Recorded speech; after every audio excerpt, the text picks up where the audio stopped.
Hi, everybody, and welcome to another edition of Inside Tiger Football presented by Rib Crib. I'm Charlie Hannema with the head coach of the Broken Arrow Tigers, David Alexander. Coach, another big win in the state quarterfinals last week. Semifinals at Tulsa this week against Owasso. Broken Arrow's playing really well again. Yeah, we played a great game, Charlie. Friday night against Moore. Really proud of the kids, man. They were excited to get the playoffs. You know, the last few weeks of the season, kind of, you know, our main guys, you know, the Noah Cortezes and those guys didn't get to play a lot of snaps, so they were excited to get to play a bunch and get back into the flow of playing a full football game. You know, the Moore Lions, man, I was really proud of Coach Hill over there at Moore. He came in and, you know, he knew that they were really big underdogs, but they did everything they could to give themselves a chance. They came out in a new defense. It took us a little time to get used to that. It took a lot of chances offensively, and just proud of the way that the Tigers responded. You know, you look at 49-0, and obviously we'll talk about Noah Cortez and the major game that he had again, but your defense played so well because I know that, you know, Moore's offense, especially that quarterback, they've put up numbers and they've made plays against some pretty good teams, but yes, they have. Your guys just totally shut them down. Well, you know, Moore's had a fantastic season. Right? They made the playoffs, right? The first time they made the playoffs in a long time. Their quarterback, Highshaw, was a scary young man, very good athlete. Not a great thrower, but a great runner, really understood his offense, and everything went through him. Man, the defense played well. You know, I think at halftime we had given up 31 yards, and I told the defense they had to outdo that in the second half, and they did. They only gave up 30 yards in the second half. Pretty incredible statistics when you think about that, what they were able to do in a football game. Broken Arrow held Moore to just 4 first downs throughout the game, 61 yards total offense. Coach hit it on the head, 42 rushing, 19 passing yards. It was 2 of 11, 2 interceptions, so as many completions to the Broken Arrow team as the Moore team. And we talked before the game about it was the quarterback and receiver number 10, Buckheit, and I don't think he had a catch. They only threw it to him once or twice, and one bounced, and I think the other one was way out of bounds. Yeah, and the one that bounced, you know, that was a scramble drill. He wasn't open, you know, original read. Well, the credit has to go to Coach Hill putting the game plan together and those kids executing it, right? Take away the quarterback's number one guy that he's going to try to throw it to, and then tackle number 2 of the quarterback. And, man, we did a fantastic job, which is not easy to do. You know, the young man, Highshaw, ran the ball very physically, very few times with only one guy getting down. But, right, as we've talked about with our defense, there's never just one guy there. There's always 2, 3, 4 guys making tackles, and that's where you get those kind of numbers. We'll take a timeout on Inside Tiger Football presented by Rib Crib. Coach Alexander and I will look more in depth at the 49-0 quarterfinal win over Moore. Then later in the show, Campbell Yeager, middle linebacker, will join us in our Players segment. This is Broken Arrow Football.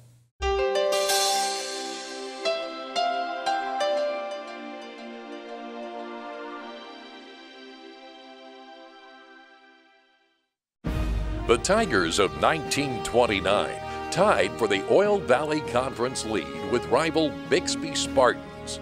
Broken Arrow's only loss coming at the hands of the Spartans, who finished their schedule with 2 ties and no losses. Apparently, Bixby wanted no more of our Tigers that year, as they refused a challenge from Broken Arrow after the season to play off the tie. This great moment in Tiger history is brought to you by First National Bank of Broken Arrow, a loyal fan of our community for over 100 years. First National Bank of Broken Arrow, the right balance. My dad's always saying a little extra effort now will really pay off later. Here's how you can put in just a little extra effort and help out our schools in a big way. Just switch your checking account to TTCU. It's easy. You get $150 just for switching. And every time you use your school pride card, TTCU donates to our schools. So far, over $1 million. They're the only ones doing that. So make the switch to TTCU and be the person who's making a difference for our schools. Inside Tiger Football presented by Rib Crib is brought to you in part by TTCU Federal Credit Union, First National Bank of Broken Arrow, St. John Broken Arrow, Tulsa Bone and Joint, the Arrow Group, and Matthews Ford. Charlie Hannema and Coach Alexander back here with you as the Tigers are in the state semifinals after a 49-0 win over Moore. We look back at this one, and we kind of mentioned it last segment. Took a little bit to get things fired out. They came out with, was that a 6-man front they were running at times? They were in like a goal line defense, right? They were going to try to stop Noah Cortez, right? Take away like our defense does, try to take away the number one option. And you got to give Coach Hill and his staff credit. I can appreciate what they tried to do. And they gave us a junked-up defense, and it took us a little bit of time to get targeted up. Second drive of the game for the Tigers. Noah Cortez finds the end zone, though, a 5-yard run.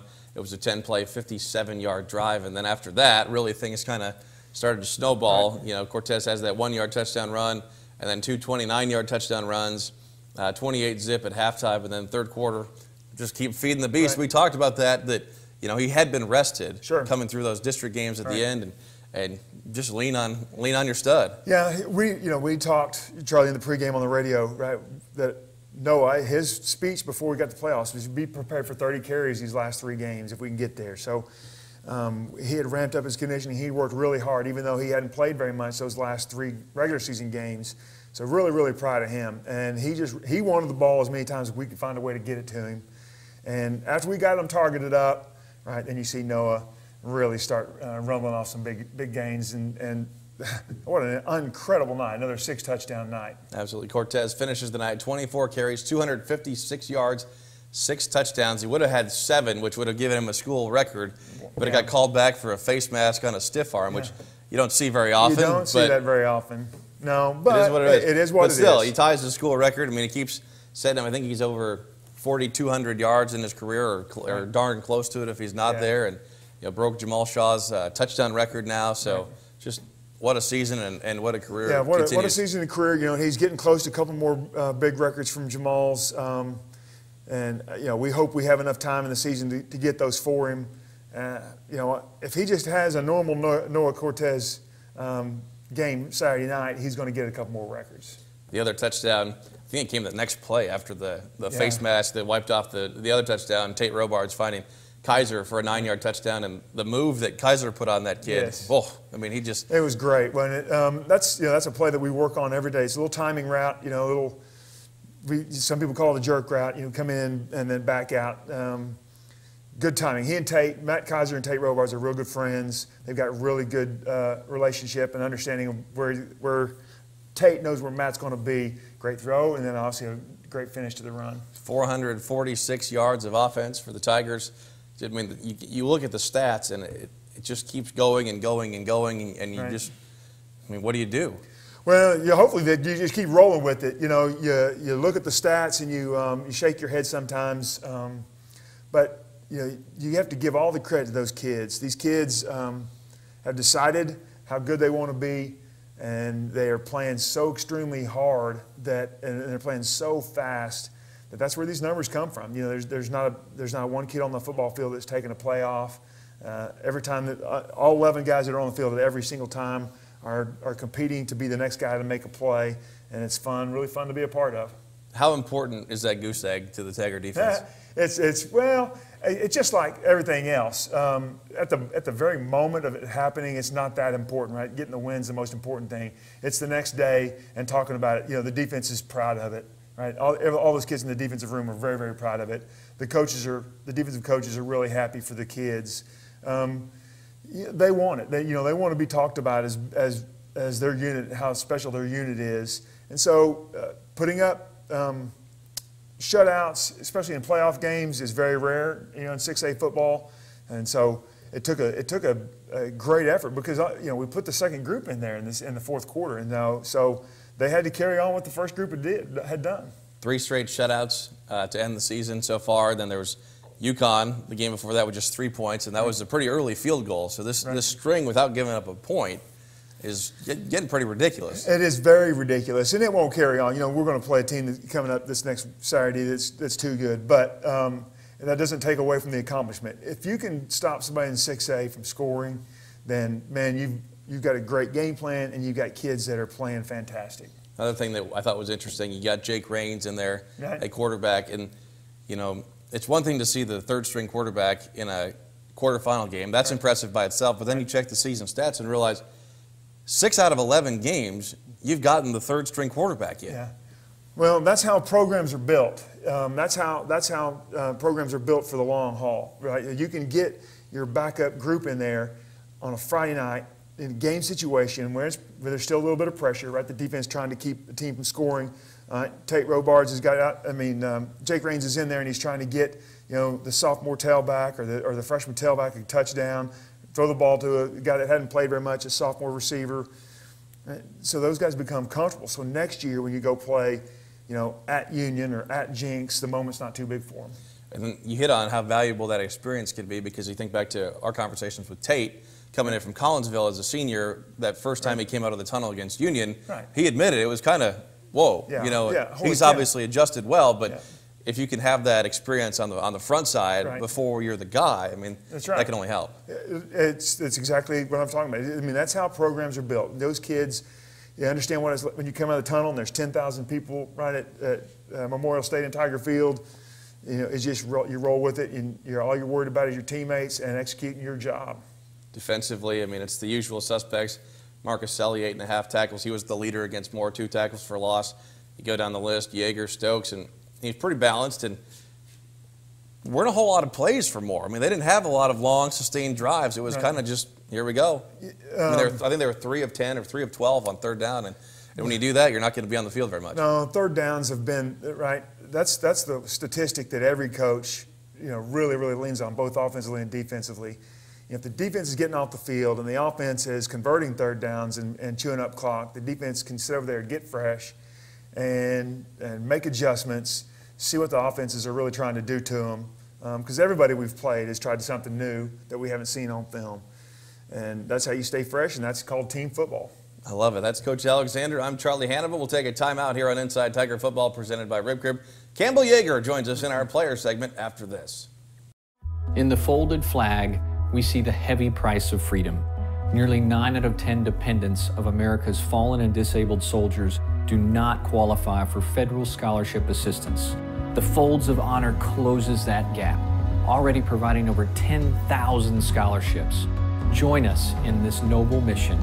Donate today at foldsofhonor.org. This is your call to duty.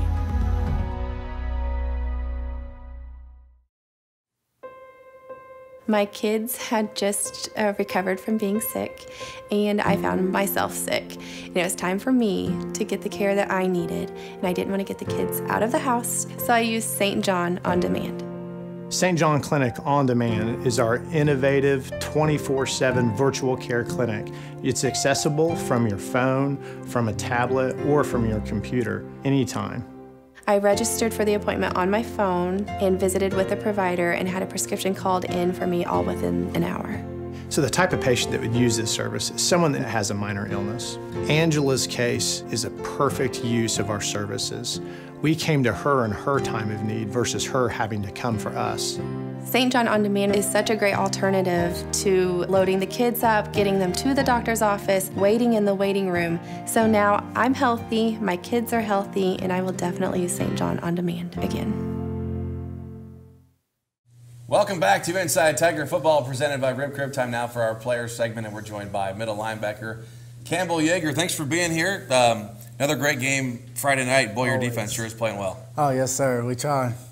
What's been working so well all season for this defense? Communication. I mean, we're all just brothers back there. We all know what we like to do. We all hang out together. So I think it's just the bond we have that makes it so good. Tell me about playing middle linebacker. What's that like for you? I mean, it's great. They moved me from safety this year to linebacker, and I've adjusted well, I think. And it definitely helps having Zach. He has experience, and Gavin. I mean, he's just probably one of the most athletic people I've seen, so that helps a lot. Coach, tell me just a little bit about that move. I mean, you look at how big Campbell's gotten. I mean, Sure. He'd be a pretty big safety. Well, we asked him, last year after the safety, we had some, we were going to move. When the season was over, we knew we were going to move the other guys in right from the corners, Slusher and Machota.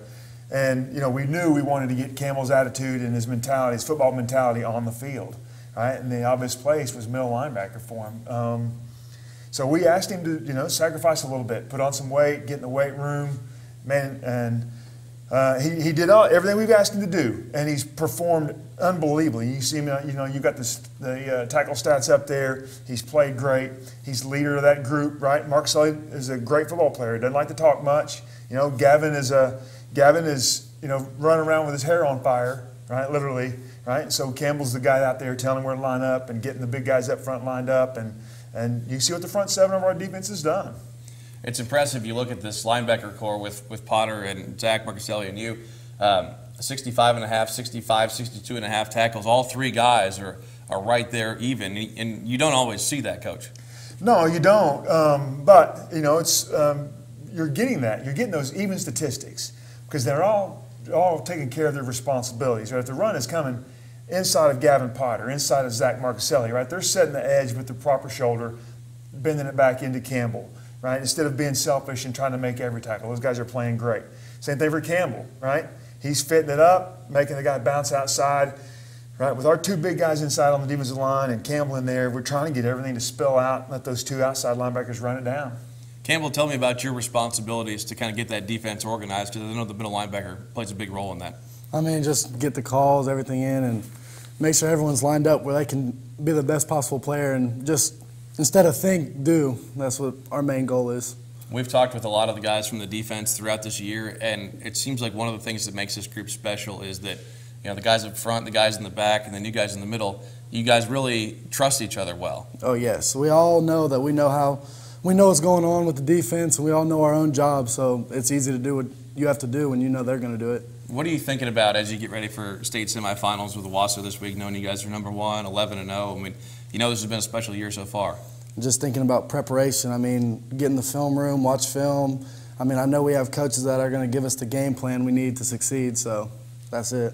What's it like getting ready to play a team that you've already played before this season? You know, all your other 11 opponents you hadn't seen before, so how do you balance, you know, what you guys saw the first time versus, you know, what you're maybe expecting this time?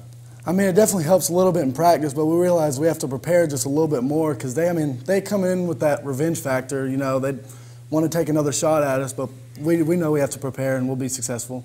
Coach, just kind of tell me about Campbell's development through the year. I mean, he's been a factor since the beginning, but it seems like even as the season goes on, he's really gotten more comfortable. Well, his development has come on the mental side of it, right? He was always physical. He always could run, right? He loved to tackle, right? But the responsibility of being the middle linebacker, you already asked him that question, right? Getting everybody lined up, making sure the big guys up front got the correct stunt in the right gap, making sure Gavin and Zach know what the coverage is and where they're supposed to be. You know, I mean, Campbell's playing the A gaps, right? So he's always going to line up pretty much the same all the time, but he's getting everybody else lined up. So, you know, coming down from safety, he'd already had a little bit of experience of making calls and communicating it to other parts of the secondary. But now you've got to run the show. You got to get Big D'Amico lined up and Jalen and Big Day and the two defensive ends. So the responsibility is similar to what he had when he was playing safety, just a different group of guys. And they're fun, man. Campbell and Zach and Gavin at practice, they have a great time, right?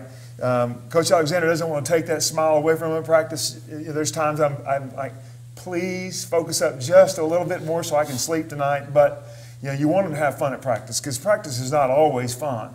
So they got to have a great time together. And this group is having so much fun because they trust each other and they're playing hard. Tell me about your other linebackers a little bit, because we can't get 5 words out of Zach. So just tell me about him and what makes him such a good player. It's really kind of funny because a lot of people come up to me like, hey, Zach doesn't seem like he talks so much, but you get to know him more and he trusts you more. You realize he's a pretty goofy guy. Him and Zach, I mean, they're best friends. And gosh, sometimes I struggle with the two of them, just dealing with how they are. I mean, but no, Zach definitely, once he gets to know you and he knows he can trust you, he definitely gets talkative. That's awesome. Talking with Campbell Yeager, middle linebacker for the Tigers. Your older brother Cade was the quarterback here a couple years ago. He's at NSU now. Just what's it like following your brother, playing another big role for the Broken Arrow Tigers like he did? I mean, I love it. I mean, me and Cade, just as brothers, are so competitive. I always kind of talk a little crap to him and, hey, look what we're doing this year, But I mean, it's just a brotherly love. We love both coming in and playing for Broken Arrow. Coach, we've got a couple situations like that on this team where you've got younger brothers of people that have played here before. I think like Matt Kaiser has, Drew engaged with, came through. What does that do when kids are growing up watching their older brothers in this program and kind of having that bar set? Well, like for Campbell, and just speak specifically, right? He'd already seen what the expectation levels of Coach Alexander and the football team were, right? We didn't have to, when he came in as a sophomore, you didn't have to teach him, right, this is how we line up, this is how we work every day, this is how we do our warm-ups. He'd seen it. he talked to his brother. He knew what the expectation level was. And also, you have that brother, right? Matt Kaiser's this way, Campbell's this way. They want to outdo what their brothers had done, right? And that's a pretty tall order for both those guys, right? Matt's older brother, Gage was an All-Stater, and he's playing football at Pitt State, and Cade was a quarterback in a state championship football game, and so Campbell's he's got to really push himself to get to that level, and maybe after Saturday night, Campbell will have his own opportunity to play in a state championship game. If you're not playing football, what kind of stuff are you doing? Hanging out with friends. I go hunting here and there, and just probably play Madden. That's about it. What do you like to hunt for? Duck and deer. Duck and deer. Do you have a go-to spot, or do you bounce around a little bit? Bounce around a little bit. I just started to go a lot in Oklahoma. I used to just go in South Carolina, but Matt and all them are helping me get back into it here, so that's fun. Awesome. Who's your Madden team? Do you have a go-to? It sounds bad because they're really good this year, but the Kansas City Chiefs. Hey, there's nothing wrong with that. Nothing wrong with that. Coach, what else do we need to know about Campbell that I didn't ask you about? Well, he's got a hat on. He's got fantastic hair. A little bit jealous of the flow that he's working, but we've got several guys, those linebackers. They've got some nice flow, right? Gavin Potter's obviously the most prolific, right? I think Gavin uses a little more product in his hair than Campbell does, but probably a little more conditioner. Nothing more. Yeah, for yes, sure. Yes. Awesome. Well, Campbell, thanks for the time. Good luck Saturday against Owasso. Oh, thank you. We'll be pulling for you. Campbell Yeager, our guest in the players segment tonight. He gets $25 to Rib Crib for appearing on the show. We'll take a timeout. Coach Alexander and I will wrap things up with a look at the Owasso Rams after this.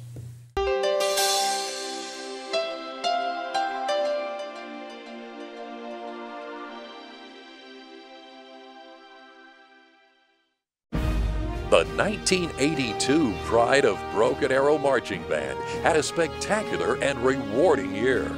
Led by senior drum major Paul Gerder and junior drum major Mindy Denton, the Pride and its members practiced relentlessly with the utmost determination and won the sweepstakes of the Midwest Championship in the Colorado Marching Band competition, which was truly a great honor and led many to declare the Pride the grandest band in the land. This great moment in Tiger history is brought to you by First National Bank of Broken Arrow, a loyal fan of our community for over 100 years. First National Bank of Broken Arrow, the right balance. My name is Abigail Bailey. I was at my yearly checkup when I was 12, and we went and got x-rays, and she diagnosed me with scoliosis and that we needed surgery as soon as possible. Tulsa Bone and Joint was very compassionate. They took their time with us. They answered questions. He was very encouraging. Dr. Clark helped me see that there is life after spinal fusion. Just because your spine is fused doesn't mean that you can't do what you love to do.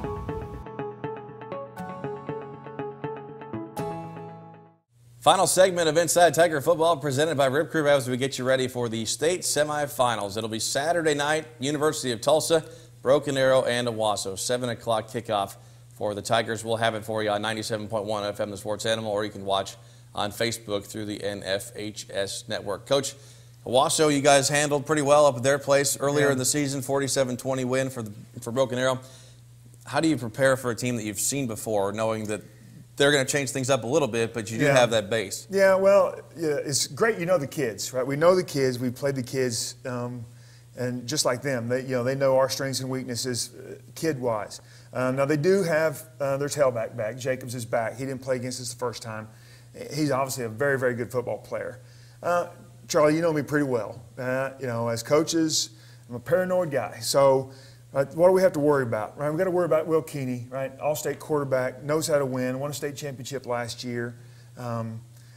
Great, great football player. Big tailback, Jacobs. We have to be able to tackle him. Coach Blankenship up there, what Coach Hill calls eye candy, man. A lot of motion, a lot of movement, a lot of stuff trying to distract the defense where the ball is really going. Everybody has to play sound defense. We talked about that with Campbell a little bit ago. They've got to be in their gap no matter what it looks like. You've got to understand what your reads are and be in the gap. We've got to tackle the big tailback. We've got to contain the quarterback. And if we do that, then defensively, they're going to score, right? They're too good not to. Offensively, you know, we know what their kids are. They got their linebacker now, the big number 5. He played against us the first time, and he missed most of the season. He's back. He's playing really well. So we understand that part. The first game up there, we probably, if you put it on paper, we probably lost the special teams battle. Coach Blankenship was a special teams coordinator at Tulsa before he was the head coach. You know, we've got to play great in the special teams. That's a big part of it in a playoff game, especially a semifinal football game. We got to go win that phase, right? Our defense has got to tackle those 2 guys, contain the quarterback and the big tailback, and then we got to get Noah Cortez rumbling. A lot of fans will look at the schedule from Owasso and kind of do that transitive property and go, sure, what's going on up there? Because they lost to Moore 43-31 a couple weeks ago of the season, and then they played Norman in the quarterfinals, who Broken Arrow just could have scored 100 on if you left the varsity in, and they only beat them by a field goal. So there are some Tiger fans looking at this going, what happened to the Rams? Yeah, well, because at the beginning of the year, you know, they were the defending state champions, and we went into that game and go, hey, this is going to be a battle. Right. What's your take on that? Well, here's my take on that. You know, I don't have any idea what's going on up at Owasso, and I can't concern myself with that, right? My talk with my kids is keep carrying that chip on your shoulder you had at the beginning of the season. And, right, the biggest and most important thing is you have set the expectation level and the effort level and, right, the expectation level for everybody of what the Broken Arrow Tigers are supposed to look like, right? So go out there and perform like the Broken Arrow Tigers have every game this season, right? And then let Owasso worry about Owasso. I love it. Coach, thanks for the time. Good luck Saturday. Appreciate to you. It, brother. It's David Alexander, head coach of the Broken Arrow Tigers. For our crew, Sean Hill, Greg Spencer, and Terry Sprider, I'm Charlie Hannema saying good night from Broken Arrow.